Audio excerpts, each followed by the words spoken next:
Saludamos a esta hora con todos nuestros televidentes y les damos la bienvenida a Telediario Emisión Central. Tenemos importante información que compartir con cada uno de ustedes en este miércoles 29 de enero. Presta atención a nuestros titulares.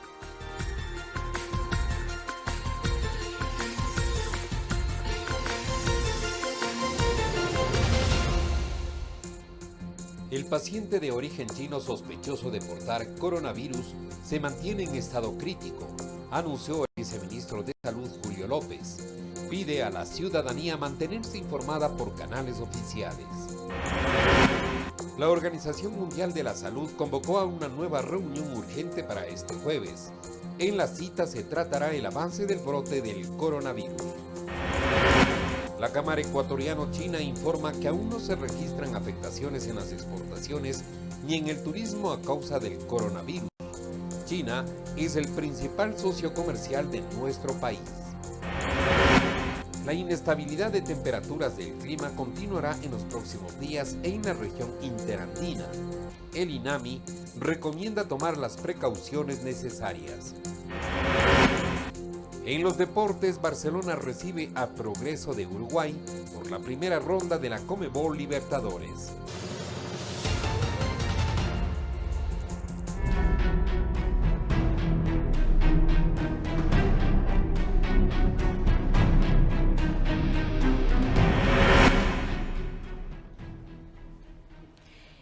Y el número de fallecidos por el coronavirus causante de la neumonía de Wuhan en China se elevó a 132 y el de casos confirmados a nivel nacional a 5.974, mientras avanza la construcción del hospital para tratar a pacientes con esta enfermedad. Veamos más. Avanza en un tiempo récord la construcción en Yuan del primer edificio para tratar a los pacientes infectados con el coronavirus. La ciudad es el epicentro del brote del coronavirus que deja hasta el momento más de 130 muertos e infectados a cerca de 6.000 en China y del que se han detectado casos en más de una decena de países. El hospital será una estructura prefabricada ubicada en una parcela de 25.000 metros cuadrados, tendrá capacidad para aproximadamente 1.000 pacientes y dispondrá de un centro de cuarentena. Esto mientras un grupo de expertos del Comité Estatal de la Salud para China advirtió que las personas pueden infectarse con el coronavirus, que causa un tipo de neumonía mortal desde una distancia de hasta 2 metros. Según los últimos datos, en Estados Unidos se confirman 5 casos, en Canadá 1, en Japón el 7º caso y de último momento Emiratos Árabes Unidos confirmó 4 positivos con la enfermedad. Fernanda de la Bastida, Medios Públicos. Mientras tanto, la Organización Mundial de la Salud en rueda de prensa decidió volver a convocar al Comité de Emergencias ante el aumento del coronavirus. Además, indicó que la enfermedad supera la epidemia del SARS en 2003. El director general de la Organización Mundial de la Salud comunicó a través de sus redes sociales que el ente internacional está mostrando un gran compromiso con esta enfermedad que deja al menos 132 muertos en China. Y ahora nos trasladamos a Australia, en donde científicos del Instituto Doherty lograron reproducir el coronavirus, también conocido como la neumonía de Wuhan. Esta es la primera vez que el virus se reproduce fuera de China y representa un gran avance para desarrollar una vacuna contra él. Este miércoles, científicos australianos anunciaron que lograron reproducir el virus de la llamada neumonía de Wuhan a partir de una muestra tomada de un paciente infectado. Esta es la primera vez que el virus se replica fuera de China, país que logró secuenciar rápidamente el genoma de este nuevo coronavirus y publicar los resultados, pero no compartir el virus con laboratorios en el resto del mundo para su estudio, cosa que Australia sí hará. Julian Drus, director del Laboratorio de Identificación del Virus, indicó que China compartió la secuencia del genoma de este nuevo coronavirus, que es útil para diagnosticar. Sin embargo, tener el virus real significa que tendrán la capacidad de validar y verificar todos los métodos de prueba y comparar sus sensibilidades y especificidades. Esta vez, la reproducción del genoma en el laboratorio del Instituto Doherty de Melbourne constituye un avance significativo para crear anticuerpos de prueba, con lo que será posible detectar el virus en pacientes incluso antes de que se desarrollen los síntomas de la enfermedad y agilitar el proceso de creación de una vacuna contra él. Hasta el momento, esta variación de coronavirus ha cobrado 132 vidas en China y ha infectado a más de 5.000 personas. Coralía Pérez, Medios Públicos. Y al menos 11 aerolíneas suspendieron o disminuyeron sus vuelos a China por el avance del coronavirus por el mundo, entre ellas British Airways y las operadoras asiáticas de bajo costo Lion Air y Seoul Air. Otras aerolíneas como Finnair, la hongkonesa Cathay Pacific y la de Singapur Jetstar Asia también reproducieron el número de vuelos al país asiático. Hace pocas horas aterrizó en California el avión con más de 200 estadounidenses evacuados de China. El avión hizo escala en Alaska para una revisión médica de los pasajeros y reponer combustible, y tras su llegada a ese estado nuevamente fueron examinados y aislados durante un tiempo.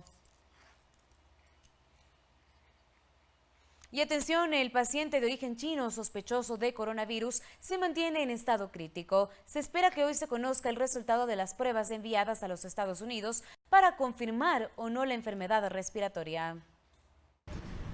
El tema más preocupante para las autoridades de salud ha sido la serie de desinformaciones que han circulado desde que se anunció un posible caso de coronavirus importado al Ecuador. Así lo confirma el viceministro de Salud, Julio López. Entonces, como se transfiere mucha información desde el caso o casos que no existen, o casos, incluso se mencionó temas del fallecimiento del caso que está considerado sospechoso. Lo cierto es que el ciudadano chino aislado en el hospital Eugenio Espejo no ha fallecido, pero su condición sigue siendo crítica. El paciente ha tenido un deterioro en su estado clínico. La información obviamente tiene ciertas restricciones por confidencialidad del paciente. Yo tengo información que en el día de hoy todavía está en condición crítica, tiene alguna respuesta adecuada. Por eso se insiste en el llamado a la tranquilidad a la ciudadanía, para que se informe a través de canales oficiales. Se espera que este miércoles precisamente se conozcan los resultados de las muestras enviadas a los Estados Unidos. Pero vuelvo y repito, la ministra va a dar información de todo el procedimiento previo, el estudio y el tema de resultados. Y si bien se destacan las acciones adoptadas por el Ministerio de Salud en este caso, desde el Colegio de Médicos de Pichincha consideran que se debe adquirir los reactivos para que, de ser necesario, las verificaciones no demoren tanto. Aparentemente el Ministerio de Salud Pública está moviéndose en esto, está trabajando, y esperemos que los reactivos lleguen para no tener este tiempo de 48 a 72 para tener un resultado. Por lo pronto se pide a la población continuar con las medidas preventivas, como es el lavado constante de manos, el uso de gel antibacterial y cubrirse al toser o estornudar. Alex Llanos, Medios Públicos. Según el Instituto Nacional de Meteorología e Hidrología INAMI, en la zona interandina del país, continuará por los próximos días la inestabilidad del comportamiento climático, con días de sol y lluvias inesperadas, con el consecuente cambio de temperatura que es coadyuvante para el surgimiento de cuadros gripales. Especialistas piden a los ciudadanos tomar las precauciones para cuidar su salud ante la inquietud mundial generada por el coronavirus. Vladimir Arriaga, técnico del INAMI, monitorea con el respaldo de imágenes satelitales las corrientes de viento que circulan sobre Ecuador, tanto las que provienen de la costa del Pacífico como las de la cuenca del Brasil. Explica que hay momentos donde las corrientes de viento secas que vienen del Pacífico provocan días de sol porque aleja la nubosidad. En cambio, cuando hay prevalencia de corrientes húmedas, hay lluvia. Esta combinación, detalla Vladimir Arriaga, es lo que genera en Quito, especialmente que haya días con sol y de manera repentina nubosidad y lluvia, lo que implica cambios bruscos de temperatura en el ambiente. Una vez que se disipa la nubosidad, provoca que tengamos presencia de sol, pero esa misma presencia de sol provoca que nuevamente en horas de la tarde se generen nubes que provocan lluvias. Esta condición, según el meteorólogo del INAMI, se mantendrá en los próximos días. Así que esa recomendación a la ciudadanía, hay que abrigarnos bien, cuidarnos de esos cambios bruscos de temperatura que estamos teniendo durante la mañana y durante la noche. Cambios de temperatura que son coadyuvantes para el surgimiento de cuadros gripales. Marcelo Aguilar, epidemiólogo de la Universidad Central, explicó que una gripe normal o un cuadro de coronavirus tienen un proceso de expansión y dispersión muy rápida. Si bien todavía no existen casos de coronavirus en Ecuador, el experto acota que el contagio de cualquier enfermedad respiratoria pasa por el cuidado de la persona portadora. Personas que tienen síntomas de gripe, de resfrío común, de preferencia aislarse, no asistir al trabajo, no asistir a lugares colectivos, porque es un virus de altísima transmisibilidad. Una persona que está estornudando, que está tosiendo, está dispersando virus. Por ahora, lo mejor es prevenir y cuidarse, sobre todo por el comportamiento irregular del clima. Javier Ceballos, Medios Públicos.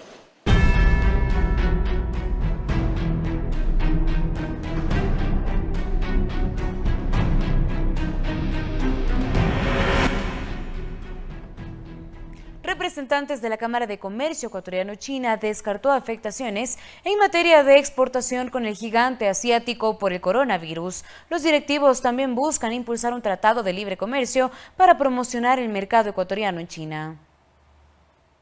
Según Gustavo Cáceres, recientemente designado como presidente alterno de la Cámara Ecuatoriano-China, el país asiático se convirtió en nuestro principal socio comercial, desplazando a Estados Unidos, que ocupó el segundo lugar. Por el momento descarta que la crisis de salud mundial por el coronavirus afecte en las exportaciones o el turismo. En la actualidad aún no hay ninguna restricción, pero estamos optimistas de que China va a salir adelante de esto y que próximamente pues van a haber novedades que nos van a dejar un poco más tranquilos. En aras de mantener esta posición, buscan crear caminos que lleven a ambas naciones a firmar un tratado de libre comercio. Entiendo que se está ya trabajando en los fitosanitarios sobre la pitahaya y pues también en lo posterior ir trabajando una agenda para poder, ¿por qué no?, revisar un tratado de libre comercio con China. Para José Antonio Hidalgo, presidente del directorio de la Cámara Ecuatoriano-China, en 2019, Ecuador cerró con un total de 2.400 millones de dólares en exportaciones, siendo el camarón nuestro producto estrella. Lidera el camarón con 1.900, en segundo lugar la parte petrolera, en tercer lugar el banano, ¿no?, con 200 millones de dólares. Para este 2020, el representante del sector acuícola, José Antonio Camposano, también espera se superen las restricciones al mercado asiático. Discutiendo con las autoridades chinas a un muy alto nivel, con un muy buen panorama de diálogo, porque el diálogo es abierto, es un diálogo técnico. Sin embargo, hay un impacto y esto lo vamos a ver durante todo el año y lo vamos a poder cuantificar. ¿Cuánto camarón dejó de exportarse a China? Mariuxi Buenaño, Medios Públicos. La decisión del gobierno nacional de retirar el asilo a Julian Assange permitió mejorar las relaciones entre Ecuador y Reino Unido. Así lo aseguró el jefe diplomático de la Cancillería británica, Sir Simon MacDonald, quien se encuentra de visita oficial en nuestro país. La salida de Julian Assange de la Embajada de Ecuador en Reino Unido en abril de 2019 marcó un antes y un después en las relaciones de estos dos países. Tuvimos 7 años difíciles mientras Julian Assange estuvo en la Embajada de Ecuador en Londres. Gracias al presidente Moreno pudimos arreglar esto. Quien lo afirma es el jefe diplomático de la Cancillería británica, Sir Simon MacDonald, de visita oficial en nuestro país. Su agenda estuvo marcada por varias reuniones, una de las cuales fue con el presidente de la República, Lenín Moreno, a quien le ratificó precisamente que las relaciones bilaterales están en su mejor momento. Las relaciones creo que en el último año han mejorado. Vemos eso en la frecuencia de los contactos de alto nivel. Es que en el tema comercial tampoco hay problemas. La balanza es favorable a nuestro país y eso se quiere fortalecer. Ecuador exporta más a Gran Bretaña de lo que Gran Bretaña nos exporta. En general hay una dinámica de comercio que lo que queremos es que se incremente. Y los ecuatorianos les gustan los autos, especialmente los 4x4, así que hay una buena relación de intercambio que podemos mejorar. Incluso la salida del Reino Unido de la Unión Europea no afectará el comercio. Para ello ya se está trabajando en un acuerdo multipartes. Decidimos adelantarnos de estos eventos y estar listos con el Reino Unido, suscribiendo este acuerdo multipartes solo con el Reino Unido, que entrará en vigor el momento en que se produzca la salida del Brexit. En estas negociaciones también participan de forma conjunta Perú y Colombia. Alex Llanos, Medios Públicos. Y en otro tema, por 4 años consecutivos, este viernes se realizará el simulacro nacional de tsunami. 29 cantones de las provincias de Esmeraldas, Manabí, Santa Elena, Guayas, El Oro y Galápagos participarán de esta jornada de prevención ante desastres naturales. El reciente movimiento telúrico que sacudió las costas de Jamaica la tarde de este martes y por el cual el Centro de Alerta de Tsunamis del Pacífico del Servicio Meteorológico Nacional de Estados Unidos emitió un mensaje de amenaza de tsunami, no tiene incidencia en el Ecuador. No está bañado por las aguas del Caribe. Y tampoco de mi conocimiento no ha habido un tsunami debido al tipo de sismo que fue. Además, nosotros no estamos en la zona de afectación en caso de fuera un tsunami en el Caribe. Este viernes 31 de enero, los habitantes de las provincias de la costa ecuatoriana deberán estar alertas al sonido de la sirena que dará inicio al 4º simulacro nacional de tsunamis. Atención Galápagos. Este 31 de enero participa en el simulacro nacional de tsunami. Cuando escuches las sirenas, acude con tu familia a la zona de seguridad más cercana. Recuerda que estar prevenido salva vidas. La medida generada desde el Servicio Nacional de Gestión de Riesgos y Emergencias permitirá a la ciudadanía reconocer las zonas de seguridad, estar preparada y tener una respuesta oportuna ante un eventual desastre natural. El INOCAR, al ser un punto focal de Ecuador en la COI, lo que hacemos es contribuir con información tsunamigénica, además de otras instituciones que están involucradas en el sistema de alerta temprana. El trabajo coordinado que vienen realizando los ministerios en materia de prevención sitúan al Ecuador como uno de los países que cuenta con tecnología necesaria para realizar este tipo de ejercicios. Sin embargo, hay recomendaciones. El país se ha ido avanzando sustantivamente, cada uno tiene ya un centro de alerta con capacidad y bien conectado con los sistemas de protección civil o de manejo de emergencias. Mariuxi Buenaño, Medios Públicos. Empleadores de la Cámara de Industrias de Guayaquil recibieron capacitaciones sobre obligaciones patronales. El Ministerio de Trabajo lideró estas charlas. El Ministerio del Trabajo realizó capacitaciones a los integrantes de la Cámara de Industrias de Guayaquil sobre cuáles son las obligaciones patronales que deben cumplir con sus trabajadores. Punto que para Sebastián Romero, director regional de Trabajo, es muy importante. Hay muchas veces que no es que no se quiere cumplir con algo, sino que existe a lo mejor desconocimiento, hay mucha rotación también de personal en los departamentos, por ejemplo, de talento humano, y la idea es justamente que ellos tengan una charla directa con los funcionarios del Ministerio de Trabajo para que puedan conocer, para que les podamos socializar en qué es lo que estamos trabajando, cuáles son las mejoras que proponemos. Durante la cita también se escucharon las propuestas por parte de los empleadores y así atenderlas en base a los proyectos que emprende el Ministerio del Ramo. La red socioempleo, el proyecto Mi Primer Empleo, el proyecto de empleo joven, el proyecto de erradicación del trabajo infantil. Los empleadores de la Cámara de Industrias de Guayaquil vieron con buenos ojos el acercamiento de esta cartera de Estado. Siempre debe haber la afinidad entre empleador y el organismo regulador, en este caso el Ministerio de Trabajo, porque la finalidad de todo empleador es cumplir con las normas, con las leyes. Porque a veces tenemos muchas dudas que no han sido resueltas y que sí tienen mucho valor para nosotros para hacer las cosas bien. Ya son 3 las capacitaciones brindadas en Guayaquil y se continuará impartiendo ahora en el sector artesanal. Luis Alfredo Zúñiga, Medios Públicos. 13 horas con 18 minutos y es momento de realizar una pausa comercial aquí en Telediario, pero recuerde que usted puede seguirnos en todas nuestras redes sociales. En Facebook nos encuentra como Telediario_EC, también en Twitter como @TelediarioEC y puede seguir la transmisión en vivo de este informativo en nuestra página web www.ecuadortv.es. Ya regresamos con más noticias.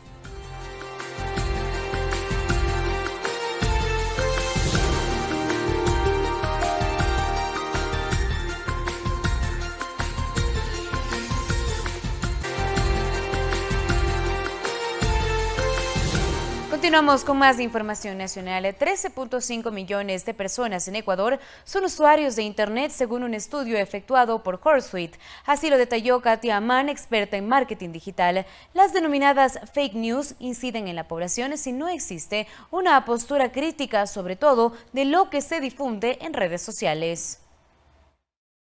Las noticias falsas en redes sociales se incrementaron con el pasar de los años, más aún al acercarse las elecciones en un país. Así lo explicó Katia Amán, experta en marketing digital. Así que no es casualidad encontrar publicaciones erradas con la finalidad de causar alarma social. Por ejemplo, en torno al coronavirus, añadió Amán. Hay un 86% de los internautas que son incapaces de identificar una información, si es que es inventada o es real. Esto nos dice Media Lab, que es un laboratorio de Massachusetts, donde hacen investigaciones. Así también las redes sociales hicieron eco de videos o información descontextualizada en contra del primer mandatario Lenín Moreno y del vicepresidente Otto Sonnenholzner. Para ello se posicionaron los denominados hashtag con el fin de hacer tendencia.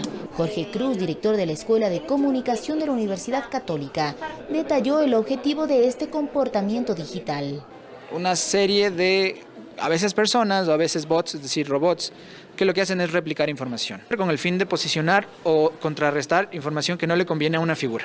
En Ecuador hay 13.5 millones de usuarios de Internet según la plataforma HotSuite, informó Amán. Es decir, aproximadamente el 80% de habitantes tiene contacto con el mundo digital y de ello se desprende la influencia de cierto activismo político que utiliza estos espacios. El gobierno anterior sí que tuvo mucha posibilidad de controlar los medios de comunicación incluso, y no se diga redes sociales. Entonces es como que ya estaba estructurado todo una forma de trabajar, y si es que por otro lado tenemos a un pueblo que no está bien informado o que también es analfabeto digitalmente, pues se deja fácilmente influenciar. Si bien una regulación en el espacio digital es compleja, Cruz recomienda al gobierno impulsar los fact-checking. De revisión de datos sobre lo que está en redes sociales son muy importantes porque se dedican precisamente a limpiar y a filtrar lo que está pasando y lo que está diciéndose en redes.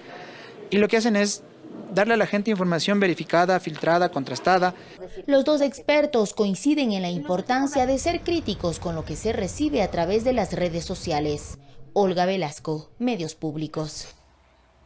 Distribuidores de gas licuado de petróleo se reunieron con el ministro de Energía, José Augusto Briones. En el encuentro se acordó el inicio de mesas de diálogos sectoriales para analizar el aumento de sus utilidades y aplazar el uso de la facturación electrónica. Rosario Jaramillo es distribuidora de gas licuado de petróleo hace 40 años en Guayaquil. Ella afirma que el negocio actualmente es insostenible, pues el precio al que compran el tanque de gas es de $1.52, mientras el precio de venta oficial es de $1.60, es decir que su utilidad es de apenas 8 centavos por unidad. Nosotros somos las personas que hacemos cargo de traer el gas desde el Chorrillo acá, y eso la planta no nos quiere reconocer. Estamos siendo sancionados, ¿ya? Y actualmente estamos vendiendo a 1.60, pero estamos cayendo en pérdida. Este fue uno de los principales puntos que se abordó en la cita que mantuvieron los representantes de la Cámara Nacional de Distribuidores y Transportistas de GLP y el ministro de Energía, José Augusto Briones, en las instalaciones de Petroecuador en Guayaquil. Ellos piden que se aumenten sus utilidades, incrementando el precio del tanque de gas. Claro, tenemos que pagar el local, tenemos que pagar a alguien que ayude a trabajar. Y usted sabe que ahorita subió el básico, son $400 y no nos alcanza. Mientras, el gobierno ha informado que el precio del tanque de gas se mantendrá en $1.60. Sin embargo, tras la reunión, se acordó el inicio de mesas de diálogo para buscar opciones. La propuesta es que no exista costo de afectación para el consumidor. Entonces esto implica que dentro de la estructura tendrá que modificarse los costos y fijarse en los márgenes de utilidad de los distribuidores y de los transportistas a nivel nacional. Otro tema que se abordará en las mesas de diálogo es la petición de prorrogar la obligación que tienen a partir de este año los comercializadores de implementar la facturación electrónica. Que tenga que ver con capacitación primeramente, y estamos en ese proceso, pero el señor ministro también ha creído conveniente generar esa mesa sectorial para que todas las autoridades involucradas en este proceso tengan que tener coincidencias en la toma de decisiones. Las mesas de diálogo iniciarán la próxima semana. Luis Alfredo Zúñiga, Medios Públicos. El Instituto Nacional de Evaluación Educativa, INEVAL, informó que se podría repetir el examen Ser Bachiller para aquellos estudiantes a quienes se determine que hayan obtenido su puntaje de manera indebida. Pese a que las investigaciones continúan, el director ejecutivo del Instituto Nacional de Evaluación Educativa, INEVAL, señala que tienen prácticamente la certeza de que sí hubo filtración de preguntas durante el examen Ser Bachiller, la madrugada del martes 21 de enero en una provincia de la costa. Se sabe ya cuál fue la prueba que podría haber sido afectada por esta filtración y esa prueba en qué aplicativo estaba contenida. Sí tenemos unos pocos casos en los que efectivamente, si bien no se tiene el número máximo de aciertos, ¿no es cierto?, se tiene una hoja de aciertos bastante aceptable y adicionalmente el tiempo en el que se habrían obtenido esos aciertos no responde a la realidad de planificación en la construcción del instrumento de evaluación. Ahora, junto con Fiscalía, buscan determinar responsables. Creemos que justamente el aplicativo que ya se encontraba en territorio fue vulnerado en la madrugada y se obtuvo la prueba que comenzó a circular. se nos ha informado hasta el momento desde el punto de vista tecnológico, claro, existen software que están trabajando las 24 horas tratando justamente de detectar esas claves. En caso de confirmarse la filtración de preguntas durante el examen Ser Bachiller, el INEVAL aseguró que se volverá a tomar la prueba a los estudiantes que hayan obtenido su puntaje de manera indebida. En los casos en los que se detecte que efectivamente los puntajes fueron obtenidos de forma indebida, el examen dentro de las posibilidades está que se vuelva a aplicar. Pero solamente en esos casos, en los casos en los que el puntaje fue indebido. En caso de que se repita la prueba, se la tomará junto con los 1.500 reprogramados el 6 y 7 de febrero para no afectar el resto del proceso. Luis Alfredo Zúñiga, Medios Públicos. Las deudas impagas de los usuarios de la Corporación Nacional de Electricidad, CELEL, es de $4 millones, mientras las públicas suman 400 millones. El anuncio se realizó durante la presentación del equipo uruguayo de usinas y transmisiones eléctricas UTE, que participará de la intervención de la estatal. Según el ministro de Energía y Recursos Naturales No Renovables, José Augusto, se creará una cámara de compensación a nivel nacional para transparentar las cuentas y anunció que los grandes deudores tendrán grandes sanciones. 4 millones de deuda, de valores pendientes, pero imagínense, eso en la facturación mensual tiene un peso. Son morosos, sencillamente no pagan, sigue, perdónenle la expresión, pateando la pelota y no pagan. Señores grandes deudores, paguen de acuerdo a la ley. Pero muchas veces vamos a cortar en el barrio a toditos. Y el grande, hay que cortarle al grande también. Pues. Esa es la medida y esa es la disposición que viene desde el presidente de la República. Mientras, para las deudas públicas cuya cartera vencida se sitúa en los $400 millones, se pide sincerar las cuentas. De esos 400 millones de dólares, la mitad corresponde a empresas públicas. Dentro del mismo sistema eléctrico tenemos que CENEL le debe a CELEC, TAME le debe a Petroecuador por consumo de combustibles. Petroecuador le debe a TAME por pasaje. Entonces, ¿por qué no tenemos un mecanismo que al menos de dentro del Estado sincerar las cuentas, cruzarlas y no afectar balances? Las denuncias ciudadanas por afectaciones en la facturación es considerado otro de los problemas estructurales que busca enfrentar la estatal, por lo que a partir del lunes, personal de Arconel atenderá estos casos. Mientras se tramita esta queja, no podrá cortarse el servicio de energía eléctrica. En cuanto al exceso de personal, el ministro fue enfático. El tema no es de los trabajadores, el tema es que debe ubicarse donde tienen que estar. Hay funciones en las cuales faltan y otras que sobran. Estas son algunas de las acciones que el equipo interventor de CENEL realizará durante su etapa inicial de 6 meses. Mariuxi Buenaño, Medios Públicos. Y continúa la valoración de las pruebas de cargo y de descargo dentro de la solicitud de juicio político en contra de la presidenta del Consejo Nacional Electoral, Diana Atamaint. La Comisión de Fiscalización espera someter a votación el informe que sugiere o no un proceso en el Pleno de la Asamblea hasta el viernes de esta semana. Con la prórroga para aprobar el informe que sugiera o no un juicio político en el Pleno, la Comisión de Fiscalización continúa su trabajo en la valoración de las pruebas. En términos estrictamente políticos, el Partido Social Cristiano tiene una clara posición ante una disputa por el control del máximo organismo electoral. Lo manifiesta su delegado en la comisión, Ramón Terán. Quieren es captar la presidencia y tener una nueva mayoría en el Consejo Nacional Electoral para las próximas elecciones. Ángel Gende, como independiente, también identifica una disputa, pero lo centra al interior del CNE, por lo que hasta el momento, si bien no define una posición para convocar a juicio político a Diana Atamaint, las dudas de politizar el tema a las puertas de un nuevo proceso electoral no lo convencen. Si bien es cierto, es un juicio político a Diana Atamaint, para mí debería de ser un juicio político para los 5. En tanto, desde la bancada de Alianza País, se prefiere no adelantar criterios, que es momento de valorar las pruebas, sostiene Fausto Terán, sobre las 4 causales que se le imputa a Atamaint. No solamente el hecho de decir me gusta o no me gusta, es el hecho de analizar las pruebas de cargo y de descargo y con eso que tengan los elementos suficientes los comisionados para que puedan dar su dictamen.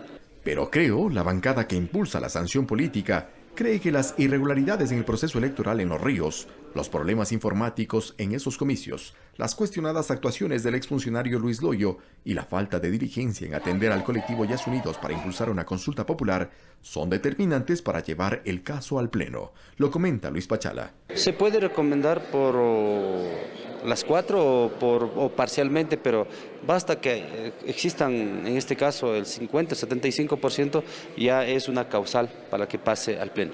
Lo cierto es que la cuenta regresiva y el plazo se ajustan, lo explica la presidenta de la comisión, Joana Cedeño. Creo que sería más tardar hasta el día viernes. De todas maneras, nosotros vamos a intentar el poder realizar este proceso hasta el día de mañana. Eduardo Córdoba, Medios Públicos. En más información, Fabricio Correa, hermano del expresidente de la República, Rafael Correa, rindió su versión y reconoció su firma en la que denuncia en contra del exsecretario jurídico de la presidencia, Alexis Mera. Solicitó que se investigue por una presunta injerencia en la justicia ecuatoriana. Acompañado de su abogado, Fabricio Correa llegó a la Fiscalía General del Estado en Quito, donde reconoció la firma de la denuncia que planteó en contra de Alexis Mera, exsecretario jurídico en el gobierno de Rafael Correa. Esta denuncia que he hecho contra Alexis Mera por cohecho, tráfico de influencias y asociación ilícita, no solo me ayuda a mí, esto abre una brecha para todos los perseguidos por la Revolución Ciudadana. El hermano del exmandatario además rindió su versión, la misma que duró 1 hora. Fabricio Correa señaló que con la extracción de los correos de Mera tras incautar las computadoras de la presidencia, dentro del denominado caso Sobornos, se encuentran dichas pruebas. En el caso mío, privado, ya Alexis hizo comprar un juez en la CFN, con favores en la CFN, para que falle en casos privados de él. Y cuando un juez, el doctor Pedro Veloz, ordenó que abra la contabilidad a Alexis y su cliente para demostrar que él había cobrado, y eso es delito penal, lo hizo destituir al juez y aguantó el tema. Alexis Mera también es procesado en el caso Sobornos y actualmente mantiene arresto domiciliario. Solicitamos su reacción ante la denuncia y mediante WhatsApp esto respondió. Eso es mentira. Ningún correo de la presidencia dice eso. Él me odia porque me acusa de haber terminado los contratos que hizo en el gobierno de su hermano a través de compañías relacionadas, conforme la justicia determinó. Dentro de la información que Correa presentó en la Fiscalía, estarían los mails que intercambiaba Mera para ejercer supuesta presión en la justicia. Funcionarios de la presidencia, de su estudio jurídico, abogados externos, en los que da instrucciones para que operen sobre los jueces, sobre la CFN y todo. Al consultar con Mera sobre uno de esos documentos, entregados por Fabricio Correa también a los medios de comunicación, indicó: es absolutamente falso, forjado por algún odiador. Finalmente, Fabricio Correa dio a conocer que no rendirá su testimonio en el caso Sobornos 2012-2016, dentro del juicio que inicia el viernes. Olga Velasco, Medios Públicos.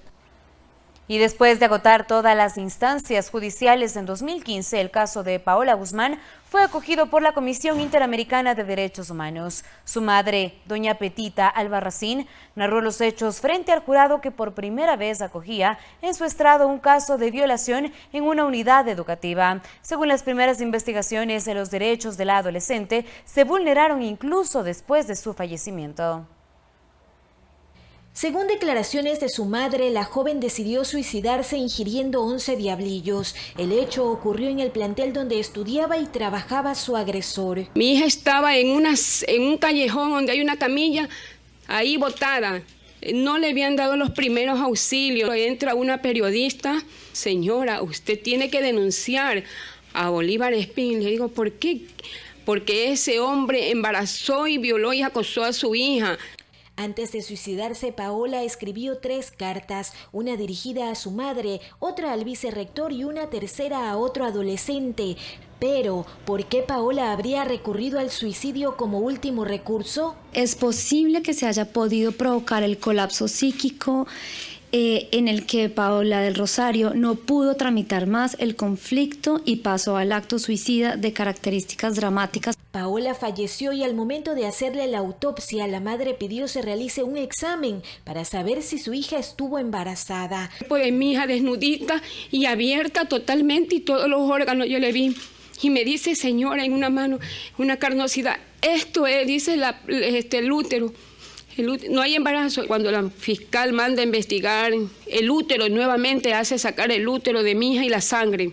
Y él dijo que el útero de mi hijo fue manipulado, raspado. No se pudo examinar si estaba embarazada, pero porque ya lo habían arreglado ellos. Y la sangre de mi hija también fue manipulada. Pero Paola no solo fue víctima del acoso del vicerrector, también del médico de la unidad educativa. La manda a mi hija para que hable con el doctor del colegio, para que le ponga una inyección abortiva. Y sinvergüenza también quería abusar de mi hija, querer tener relaciones para hacerle el favor. El hecho desencadenó en otras denuncias que involucran a una maestra y otras adolescentes que habrían sido amenazadas. Un caso que para doña Petita se convirtió en un viacrucis. Se dañó el proyecto de vida porque el curso que tomó ella pues fue dedicarse e invertir todo su potencial económico y psíquico en la defensa del caso. Mariuxi Buenaño, Medios Públicos. En este mismo tema, según el penalista Miguel Angulo, existe responsabilidad de funcionarios de anteriores gobiernos por la falta de diligencia para investigar y sancionar a los responsables del hecho. La joven se suicidó en 2002 al ser acosada y abusada sexualmente por el vicerrector de un colegio de Guayaquil.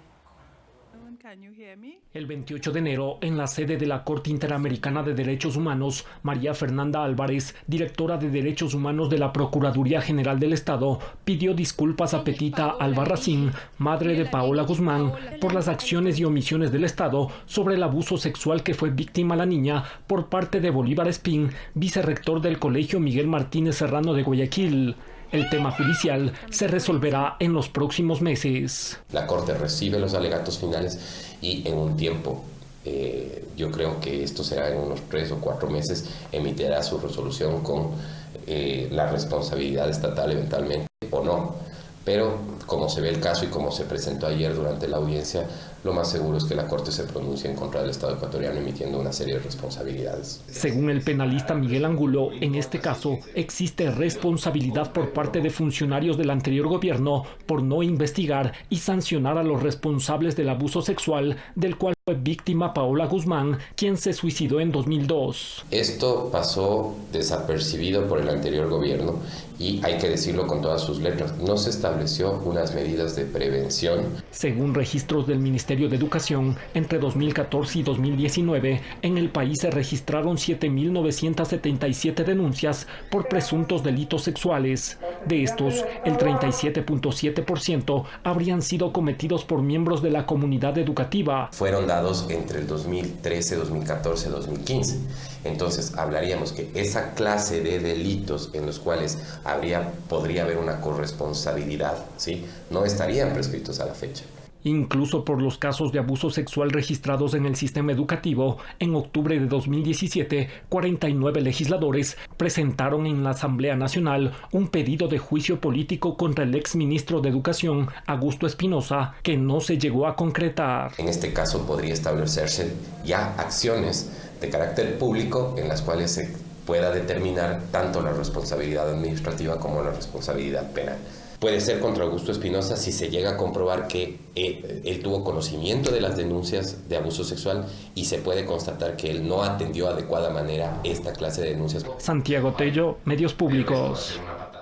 El Consejo de la Judicatura coordinará información con el Ministerio de Gobierno para mejorar acciones de control disciplinario a los funcionarios judiciales. Además, se inaugurará una nueva unidad de flagrancia en Guayaquil. Nuestro compañero Luis Alfredo Zúñiga nos tiene un informe.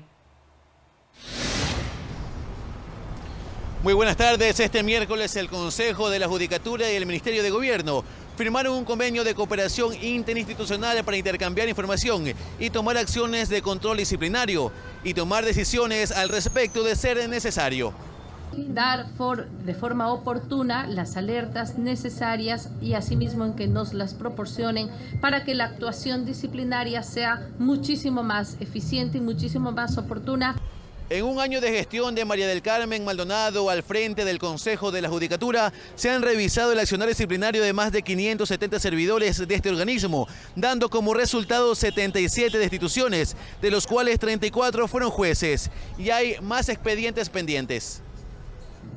con aquellos que no reúnen los requisitos de probidad, de honestidad, de un comportamiento ético, ceñidos también a nuestro código de ética, iniciaremos las acciones como ya las hemos iniciado. El gobernador del Guayas, Pedro Pablo Duarte, firmó el convenio en representación del Ministerio de Gobierno.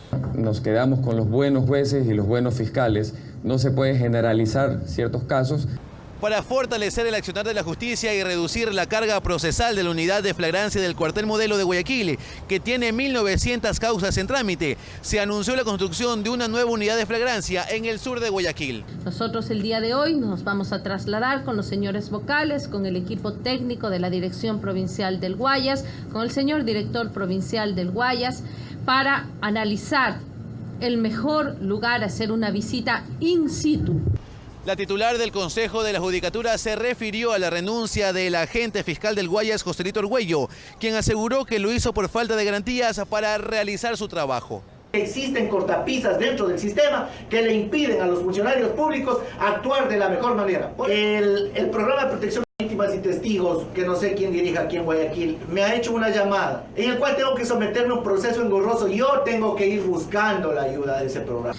Aquel programa es manejado directamente por la Fiscalía General del Estado. Corresponde a la Fiscalía General del Estado pronunciarse sobre si se dio o no efectiva petición y cuáles son las circunstancias de este hecho.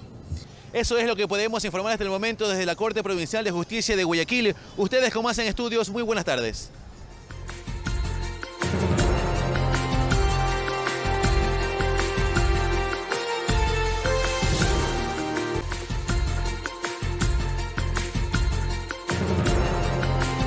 Arrancamos el desarrollo de las noticias internacionales. La excongresista peruana Keiko Fujimori vuelve a la cárcel. Un juez impuso a la líder de Fuerza Popular 15 meses más de prisión preventiva al considerar que existe riesgo de fuga. Esta decisión se dio 2 días después de las elecciones legislativas en ese país.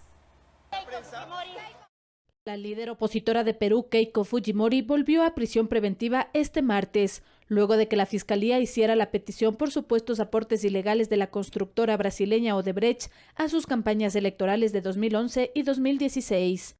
Esto tras el pedido realizado por el fiscal José Domingo Pérez en el marco de la investigación por supuesto lavado de activos. De acuerdo con la decisión del juez Víctor Zúñiga, la medida inició inmediatamente, por lo que la policía procedió a su detención.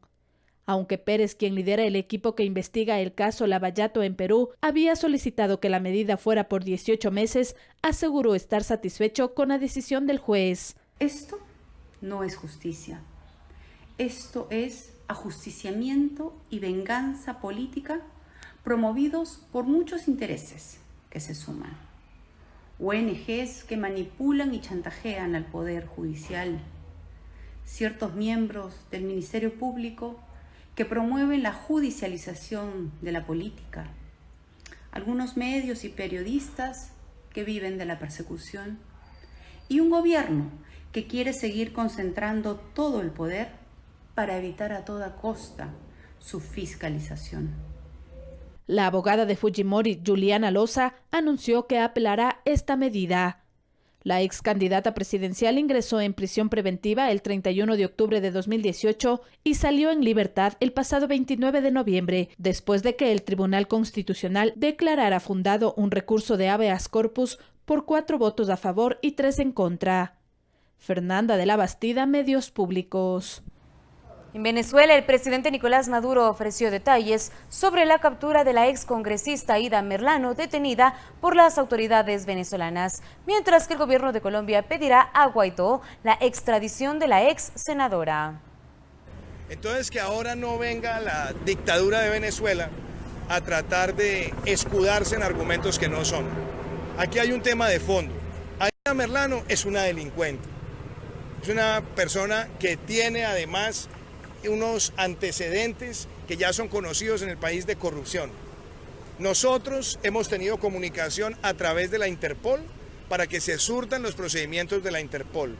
Y lo que debe acontecer en este caso es que en ese vínculo que además viene protocolizando Interpol desde hace muchos años, pueda ser deportada esa señora a Colombia para que sea procesada y le caiga todo el peso de la ley por los delitos que cometió.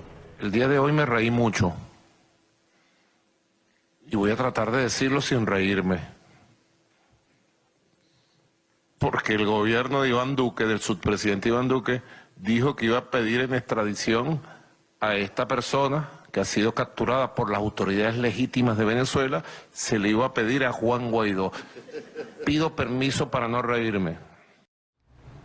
Y en Estados Unidos, Medicina Legal identificó el cuerpo de Kobe Bryant tras el accidente aéreo. Además, se realizan todos los exámenes necesarios para reconocer al resto de víctimas, incluido el de la hija del basquetbolista, quien también falleció en el siniestro.